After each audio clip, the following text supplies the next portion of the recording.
Repakol, kung bago ka lang dito sa channel ko, ako nga pala si Kuya Totoy. Nagbabasa ako ng mga horror stories at mga dark histories dito sa aking channel. Kung gusto mo ng mga ganong content, don't forget to subscribe at i-click mo na ang notification bell para updated ka every time na mag-a-upload ako. Simulan na natin ang kwentuhan ngayong araw.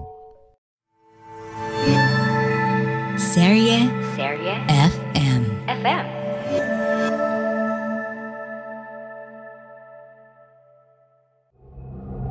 Bago pa ako makarating sa part ng prayer to Saint Michael, nakarinig na ako ng garalgal sa kabilang dulo ng basement.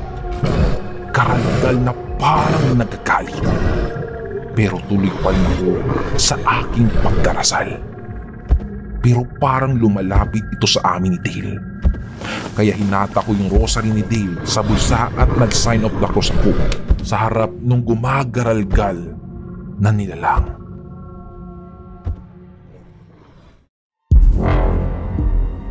Sa pagsapit ng dilim, may mga kwento kang maririnig. Kwento ng takot na magpapanginig sa iyong dibdib. Mga kababalaghang hindi kayang tanggapin ng inyong isipan.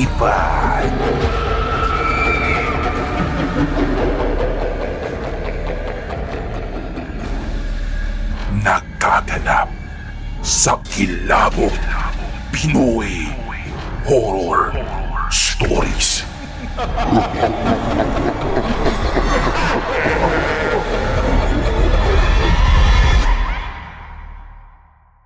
Magandang araw po sa inyo, Kuya Totoy. Nagbabalik na naman po ang inyong diwatang baklita, Conchita.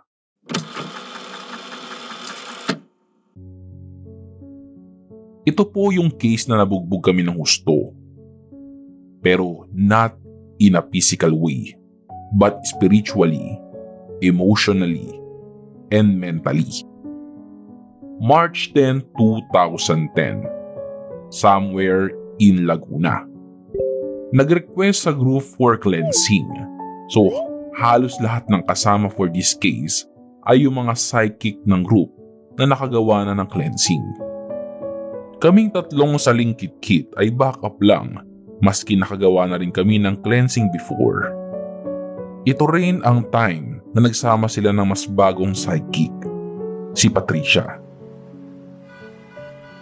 Nakarating kami sa site an hour late dahil sa sobrang traffic. Mga past 4 na nung nakarating kami. Maganda yung bahay pero medyo overgrown na mga halaman yung fasad ng ancestral house. Hinanap ni Crystal yung client. Kami naman ay naiwan sa van. Noong okay na ay tsaka kami pinapasok sa loob. At first, walang kakaiba sa lugar. Talagang luma lang. Since cleansing lang naman ang gagawin, 3 lang ang dalang camera at puro pang cleansing tools na ang dala namin. Nag-organize kami ng mga gamit sa may foyer.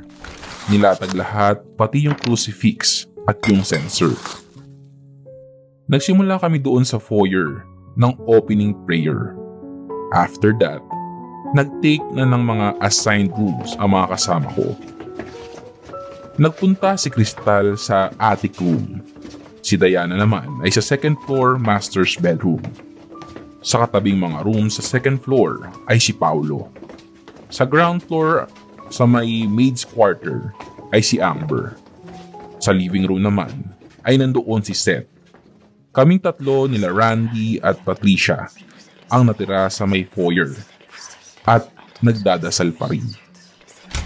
Maya-maya ay pumasok si Dale. May dalang tripod at ilaw. Bumaba siya sa may basement at nagpaalam pa nga ito na magsiset daw siya doon ng isang camera. Magbabandang mga 5:30 PM na. Pababa na yung araw. Pero nawiwirduhan ako. Hindi pa rin umaakyat si Dale. Nagtataka rin si Randy. Pero binaliwala namin at tinuloy-tuloy namin ang dasal. Sa totoo lang, Kuya Totoy, medyo uncomfortable kasi. Nasa back pocket ko nung time na yun yung mga cards ko at nakatayo pa rin kami. Maya-maya ay nakarinig kami ng isang malakas na lagabog. Yun ang tunog sa second floor na kinagulat namin sa baba. Kasi ang nasa itaas ng foyer ay hallway papunta sa mga quart. Napatakbo kaming tatlo sa itaas at nakita namin yung bahay ng mga santo. Natumba at nabasag yung mga ibang religious figurines. Tumakbo din si Paolo sa amin at sabi niya, after ng cleansing, tsaka namin linisin. Kaya bumaba na kaming tatlo. Bahagyang napasilip kami sa living room. Nagdadasal pa din si Seth, which is odd. Kasi hindi naman ganun katagal dapat ang cleansing. Dahil dadasalan mo lang naman yung lugar. Kumapit sa akin si Patricia. Napansin kong nanginginig siya. Sabi niya ay may nilalang daw na nakaharang kay Seth. Pinuntahan naming tatlo si Seth only to be shocked. Nagdadasal siya pero utal-utal yung sinasabi niya. Ito namang si Randy na niguro. Kinuha niya yung face mirror ko doon sa bag sa foyer at dinala sa living room. May pinahid siya doon sa salamin na parang likido. And then sabi niya sa aming dalawa ni Pat, tignan daw namin kung may makikita kami. Tinapat namin ni Randy yung salamin kay Seth. At pumesto kaming dalawa ni Patricia sa likod ni Seth para makita ang reflection. At saktong makikita mo ang mukha at background niya. Pero may nakita kaming katabi ng mukha ni Seth sa salamin. At nung makita namin iyon, ay halos mapatalon ang aming mga kaluluwa sa sobrang kilabot. Saktong side view ng hindi makataong mukha ang naaninag ng aming salamin na parang may binubulong ito sa kanya. Hindi ako nakapag-isip ng maayos nung makita ko yun. Namalayan ko na lang na tinatawag ako ni Randy. Break the connection. Sinasabi niya ng paulit-ulit ito sa akin. Hindi naman namin alam ni Pat yung gagawin. Noong makabalik ako sa aking tamang pag-iisip, tinapik ko ng 3 beses ang likod ni Seth. Sabay swipe sa likod niya pakanan. 2 ulit kong ginawa iyon at nung bumalik na siya sa senses niya, ang nasabi ni Seth sa akin ay fiends daw ito.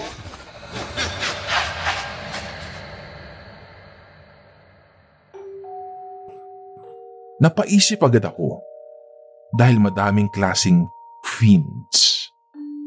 Kaya nag-umapaw ang utak ko sa information.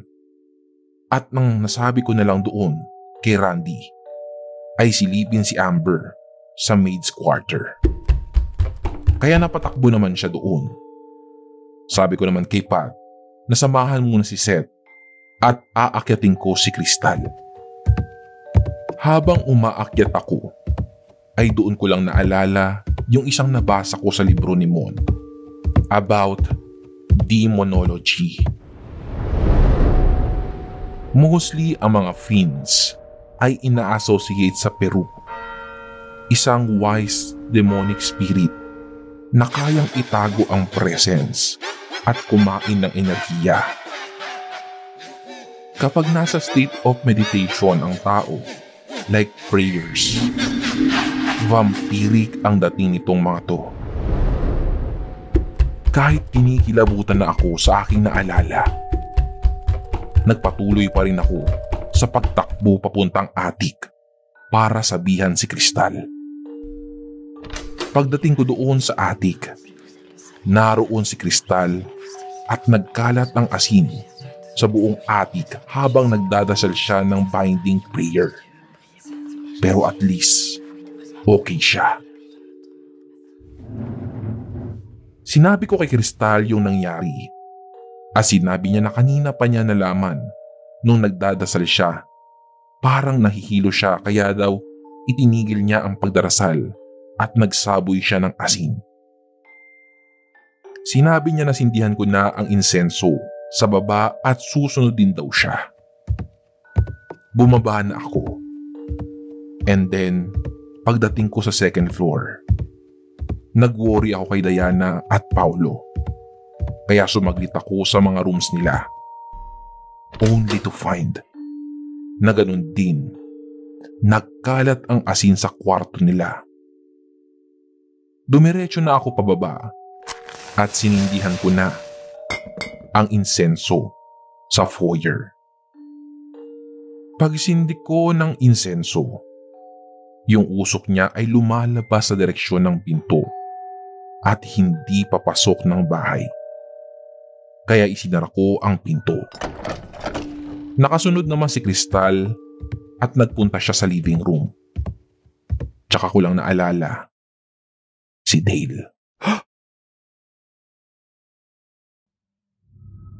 Kaya tumakbo ako pababa sa basement at doon ko nakita si Dale. Nakaupo sa likod ng kamera na parang natutulog. Nilapitan ko siya at ginigising ko siya pero hindi ko siya magising. Sinubukan ko din na i-break yung connection pero ayaw din. Nakakailang tapik na ako sa likod niya pero wala. Wala na akong choice. Nag-sign of the cross ako and then nilagyan ko ng sign of the cross ang noo ni Dale at hinawakan ko siya saglit sa balikat. Inusal ko ang binding prayer. Bago pa ako makarating sa part ng prayer to Saint Michael, nakarinig na ako ng garalgal sa kabilang dulo ng basement. Garalgal na parang nagkakalit. Pero tuloy pa rin ako sa aking pagdarasal. Pero parang lumalapit ito sa amin ni Dale. Kaya hinata ko yung rosary ni Dale sa bulsa at nag-sign of the cross ako sa harap nung gumagaralgal na nilalang. In the name of God! In the name of God! I order you to go back from whence you came! Lumayas ka! Layas! Pero mas lumakas pa yung garalgal. Pero hindi na siya nakakalapit. Hanggang sa dumating si Seth at nakita niya na parang may pinipigilan ako na makalapit sa amin ni Dale. Sumipo si Seth ng napakatinis. Nakakabingi.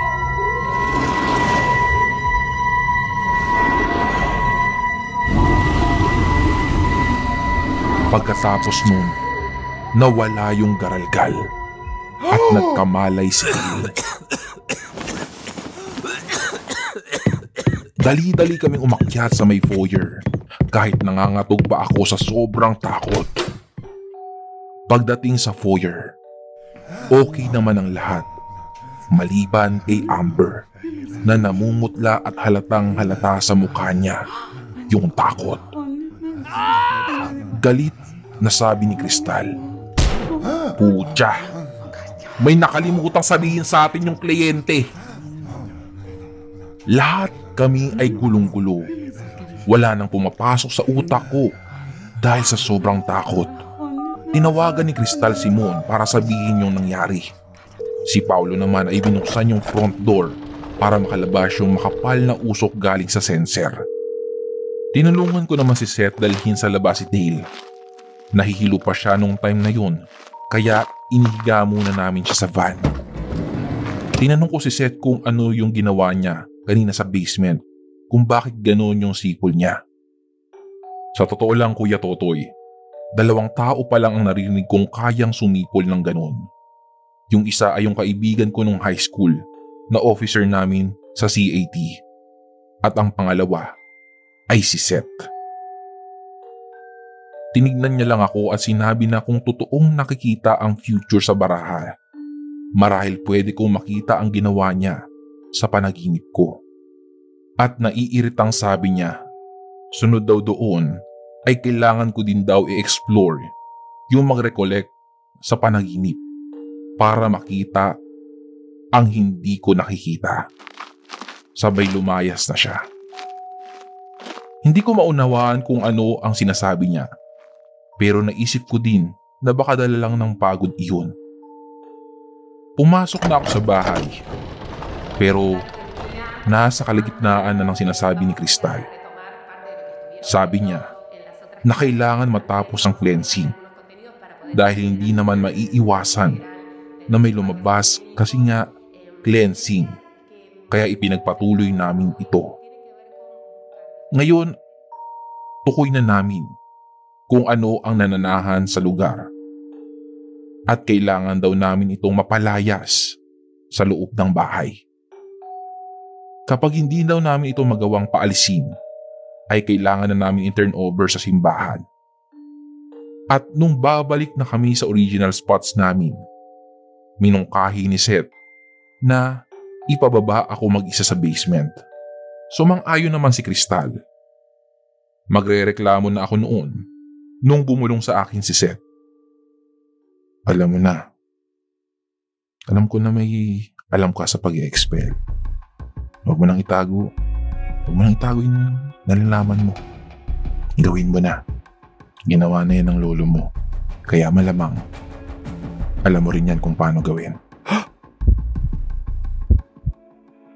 Nangilabot ako sa sinabi ni Seth dahil wala naman akong pinagsasabihan noon sa kanila. Maski kay Jigs. So wala akong choice. Ang sabi ko lang nun kay Seth ay ang galit na okay, fine.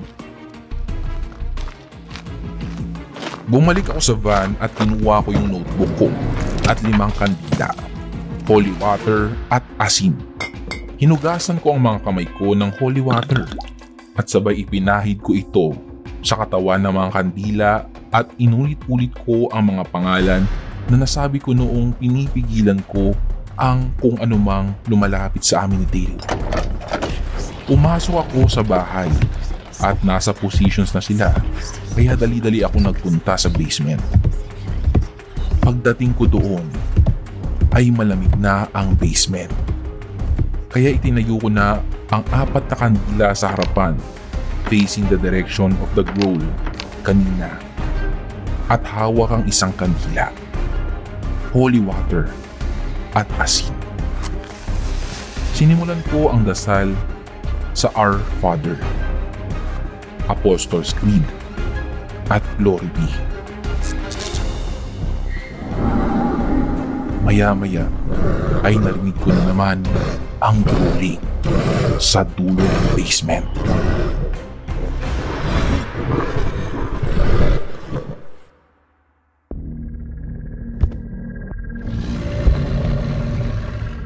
Nasabi ko sa sarili ko na ito na. Isinaboy ko yung asin sa paligid ng kinatatayuan ko at humarap ulit doon sa tunog. Alam ko nandyan ka. Alam ko nandyan ka. Kailangan mo nang umalis. Pagkasabi ko noon ay mas lalo pang lumakas yung growl ng bahagya. Gamit yung kandila na hawak ko, ginamit ko yun as an extension ng kamay ko at itinuro ko ito sa direksyon niya. Elohim, Elyon, Adonai, Yahweh, sa ngalan ng Diyos, inaalis kita sa lugar na ito! Lumayas ka! Pero mas lalong umangal-ngal pa yung nilalang at naririnig ko yung garalgal na papalapit sa pwesto ko. Kaya ang second step ay nag-sign of the cross na ako sa direksyon ng garalgal at nagbuhos na ako ng holy water sa mga palad ko. Dinasal ko ang mga dasal ng lolo ko, ang dasal ni Saint Benedict for banishing an evil spirit. After nung dasal, ay pinatay ko ang hawak kong kandila.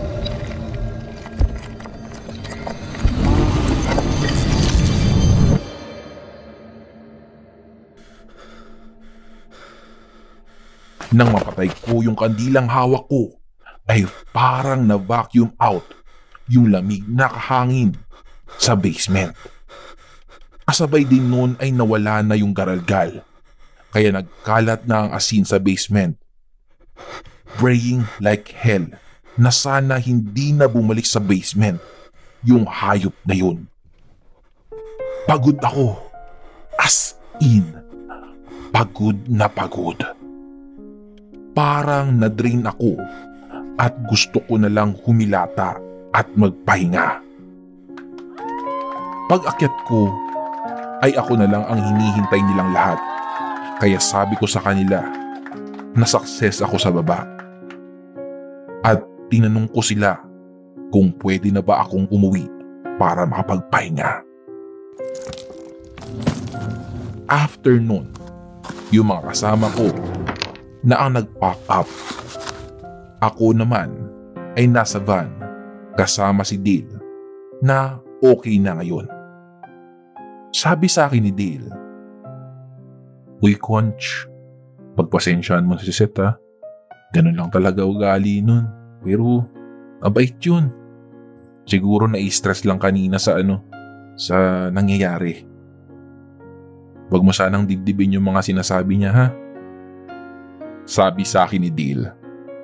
"Hay nako Dale, alam mo, hindi naman ako mapagtanim ng sama ng loob. Okay lang sa akin, huwag ka mag-alala.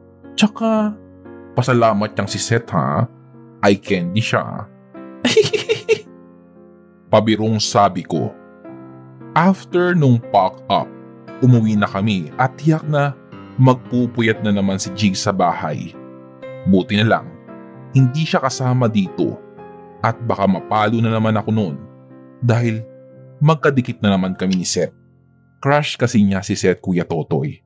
At kung ilalarawan ko si Seth, ay napakagwapo niya talaga. Hindi siya mukhang Pinoy. Mukha siyang Thai actor.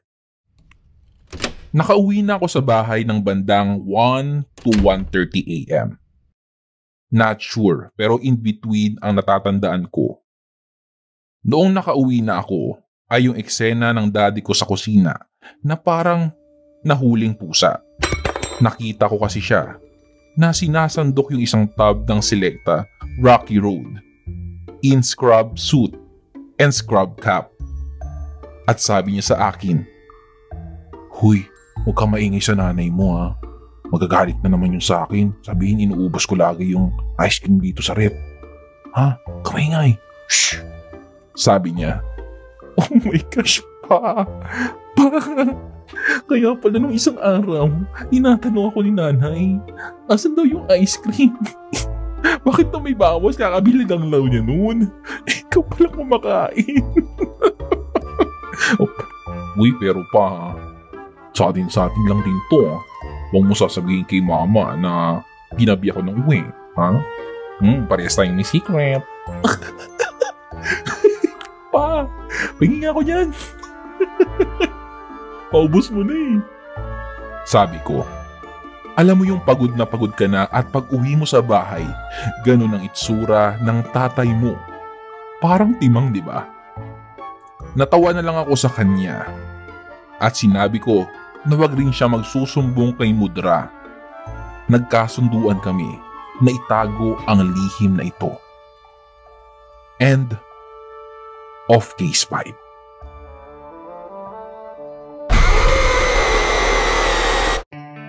Nagustuhan mo ba ang kwento natin ngayon sa Kilabot Pinoy Horror Stories? Like and subscribe na sa aming YouTube channel. Give us 5 stars rating. Kung may sarili kang nakakatakot na kwento, ipadala ito sa aming Facebook page o sa kilabotstories2021@gmail.com. Huwag kalimutang i-click ang follow button at notification bell sa Spotify para sa updates sa bagong episodes. Hanggang sa susunod na kwentuhan mga repakol. Paalam!